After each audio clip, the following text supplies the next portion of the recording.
Oh, looks like I'm live. All right. Hello, everybody. I always say this, I will not be before you long. I just had a couple things I was thinking about that I wanted to share. And I said, every now and again, I'm like, challenge yourself, go live. So this is me jumping in. But um, two things coupled together that brings me this message about preparation.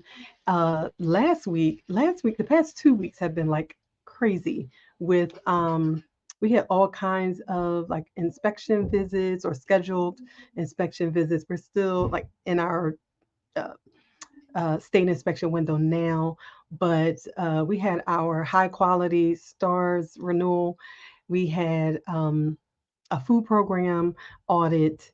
We had what else was it? We know we had kind of like a federal audit not too long ago, but we had a lot of stuff that had come up and will still be coming up.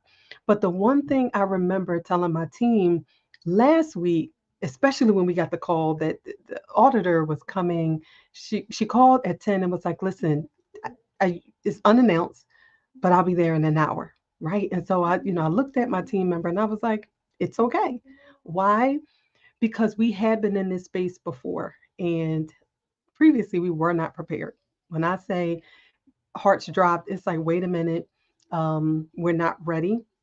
But this time, was there a feeling of perfection? It was not a feeling of perfection. But what I do know is that we were prepared, right? We had already put systems in place. We had been doing the like our meal count reconciliation.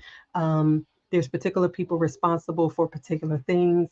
When it came time for us to have our high quality renewal, we already had. Oh, I think everybody took their binders back, but we already had our binder system already done. Someone was already responsible for reviewing them each month. And so those are the type of systems that help you stay prepared, right? And so a system is really just a framework to, or a method to get something done. And I shared in a previous video, right? Systems don't have to be expensive and they don't have to be this like major costly thing. It just has to be something in place. And so, coupled with how I was feeling a few weeks ago with this morning coming into work, I really thought about again the concept of preparation. It's winter, right? We live in Philadelphia. It's going to snow. Well, the past 2 years it really didn't, but you can expect in the winter that it will snow. And you can expect that there will be times overnight you'll wake up and there's a lot of snow outside and maybe there's ice, but the key again is preparation. And I'm going to share this with my team as well. I want to ask the question, how will you prepare yourself for the rest of the winter? Does that mean that everyone has a vehicle or an SUV, four-wheel drive? No, it does not. But it does leave room for us to prepare a little better. And so that might be connecting with someone who lives close. That might be, here's who I'm going to call. That might be, here's the time I need to leave earlier in order to get it done. Right. And so there's some things that we can't expect, but we want to leave space for those times when we didn't expect it. And now we have a little more grace versus never being prepared. And now you're asking people for grace continuously because of lack of preparation. And so this whole message really is just to say, don't get stuck being unprepared. If you are a childcare business and you are regulated by the state, or if you are receiving funding from a particular program, they all have expectations and requirements. Be clear about what they are, and then lay out a plan on how you are going to be compliant with what they are calling for. And then from there, who will be responsible? And then how often are they going to check in between the time, right? So if we know that there's a minimum of an annual inspection, we're not going to wait until the annual inspection, right? We are going to have some checks in place along the way to say, you know what? We were prepared in day one, and we're going to stay prepared by doing XYZ.